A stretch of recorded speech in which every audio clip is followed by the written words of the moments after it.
RS brothers లో ఆషాఢం KG sale మళ్ళీ మొదలైంది. మరెన్నో క్రేజీ ఆఫర్స్ ఖైదీ చేయండి ఆర్ఎస్ బ్రదర్స్.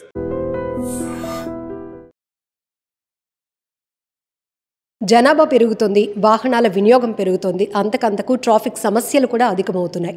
ఈ నేపథ్యంలోనే ట్రాఫిక్ మేనేజ్మెంట్లో సరికొత్త మెరుగైన ఫలితాలు తీసుకురావడానికి పైలట్ ప్రాజెక్ట్ని అయితే డిజైన్ చేస్తున్నారు. సో ఈ నేపథ్యంలోనే ఆటోమేటిక్ నెంబర్ ప్లేట్ రికగ్నైజేషన్ అంటూ ఒక సరికొత్త ప్రాజెక్ట్ అయితే రాబోతోంది. దీనికి సంబంధించి కేవలం రోడ్డు ప్రమాదాలు నివారించడమే కాదు, క్రైమ్ రేట్ని కూడా తగ్గించడానికి నిశితంగా ఇది అబ్జర్వేషన్ ఉంటుంది. ఏఐ టెక్నాలజీతో ఈ పైలట్ ప్రాజెక్ట్ ముందుకు రాబోతుంది అంటున్నారు విశాఖ నగర పోలీస్ కమిషనర్ శంకబ్రత బగ్జీ గారు. సో పూర్తి డీటెయిల్ ఏఎన్పిఆర్ అంటే ఏంటి, ఇది ఎలా పనిచేయబోతోంది, నేరస్తులను కూడా ఎలా గుర్తించబోతోంది, ఈ డీటెయిల్స్ తెలుసుకుందాం. ఇప్పుడు మేము కొత్త ప్రాజెక్ట్ స్టార్ట్ చేయబోతున్నాం. అందులో రెండు ముఖ్యమైన భాగాలు ఉన్నాయి. ఒకటి వచ్చేసి ANPR camera, automatic number plate recognition cameras. మరోవైపు ఫేస్ రికగ్నిషన్ కెమెరాస్. సో ఒక వెహికల్ పోతూ ఉంటే ఆ వెహికల్లో కొందరు లోపల కూర్చుంటారండి, లేకపోతే టూ వీలర్ పోతుంటే టూ వీలర్ మీద కొందరు కూర్చుంటారండి. ఆ face recognition camera first record చేస్తారండి, అక్కడ రికార్డ్ అయిపోతుంది. ఆ ఫేస్ ఇమీడియట్గా మన దగ్గర ఉన్న criminal database, national crime records bureau, state crime records bureau, city crime records బ్యూరోలో ఉన్న క్రిమినల్ డేటాబేస్తో కంపారిజన్ చేయడం జరుగుతుంది. కంపారిజన్ చేసిన తర్వాత టాలీ అయితే వెంటనే లోకల్ పోలీస్ స్టేషన్కి అలర్ట్ ఇవ్వడం జరుగుతుంది. ఇక్కడ ఏఐ కూడా పనిచేస్తుంది. అనుకోండి ఒక క్రిమినల్ ఫోటో 1995లో తీసుకోవడం జరిగింది, ఇప్పుడు 2025 అంటే 30 సంవత్సరాలు దాటింది. ఆ ఏఐ ద్వారా ఆ ఫేస్లో కూడా 30 సంవత్సరాల్లో ఎలా మార్పు వస్తుంది, అది ఏఐ ద్వారా మార్పులు చేసి తర్వాత కంపారిజన్ చేయడం జరుగుతుంది. సో దట్ మనం ఈ 1995 ఫేస్తో కంపారిజన్ చేస్తే అది ఎప్పుడు మ్యాచింగ్ జరగదు.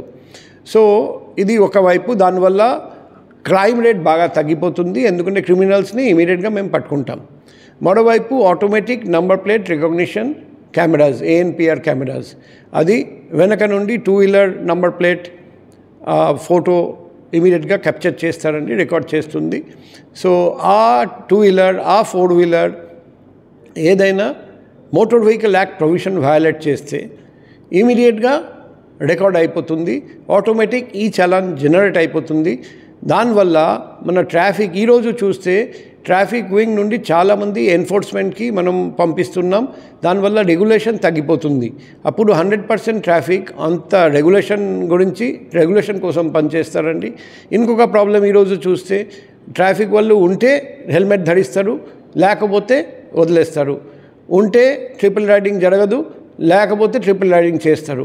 అప్పుడు 24/7 ప్రతి జంక్షన్లో ఏఎన్పిఆర్ కెమెరాస్ ఉంటాయి కాబట్టి అతి వేగంతో డ్రైవ్ చేయడం జరగదు. ట్రాఫిక్ యాక్సిడెంట్స్ కూడా బాగా తగ్గిపోతాయి, మరణాలు తగ్గిపోతాయి, గాయాలు తగ్గిపోతాయి. మన వైజాగ్ సిటీలో ట్రాఫిక్ వ్యవస్థలో పెనుమార్పు వస్తుంది. అది త్వరలో మేము స్టార్ట్ చేయబోతున్నాం. అప్పుడు ఇటువంటి face recognition system plus ANPR system రెండు కలిపి ఉన్న సిస్టమ్ మన భారతదేశంలో వైజాగ్ తప్ప ఎక్కడ ఉండదు అని నేను అనుకుంటున్నాను. సార్, అంటే ఈ ఫీడ్బ్యాక్ కానీ రివ్యూ కానీ ఎక్కడి నుంచి తీసుకున్నారు సార్? ఇలాంటి ఒక కొత్త సిస్టమ్ వల్ల మనకి వైబ్రెంట్గా రిజల్ట్ రాబోతోంది అనే విధానం. ఇప్పుడు ఈ ఏఎన్పిఆర్ సిస్టమ్ మాత్రం మన దేశంలో ఢిల్లీలో ఉంది, బెంగళూరులో ఉంది, కొన్ని నగరాల్లో ఉన్నాయి. ఫేస్ రికగ్నిషన్ సిస్టమ్ ఉంది అని నాకు తెలియదు. ఈ రెండు సిస్టమ్స్ ఉంటే ఖచ్చితంగా రోడ్ ప్రమాదాలు తగ్గిపోతాయి అండ్ క్రైమ్ రేట్స్ కూడా తగ్గిపోతాయని నాకు నమ్మకం ఉంది. నిజంగా ప్రస్తుతం ఉన్నటువంటి సమాజం దేనికి ప్రయారిటీ ఇస్తుంది? ఆర్థిక సంబంధాల చుట్టూ మాత్రమే తిరుగుతుంది. మళ్ళీ ఎన్నికలంగానే చాలా విరక్తి కలుగుతాను. మంచి అనిపిస్తుంది కదా, లేడీస్ కూడా ఛాలెంజింగ్ జాబ్స్ చేసినప్పుడు చాలా బాగుంటది. ట్రాఫిక్ అసిస్టెంట్స్ గా నియమించిన ట్రాన్స్జెండర్స్ అందరితో సాల్యూట్ చేయించుకుంటున్నారు. ఫుడ్ డెలివరీ ఇవ్వటానికి వెళ్ళినటువంటి డెలివరీ బాయ్ అనిల్ పై కళ్ళ ముందు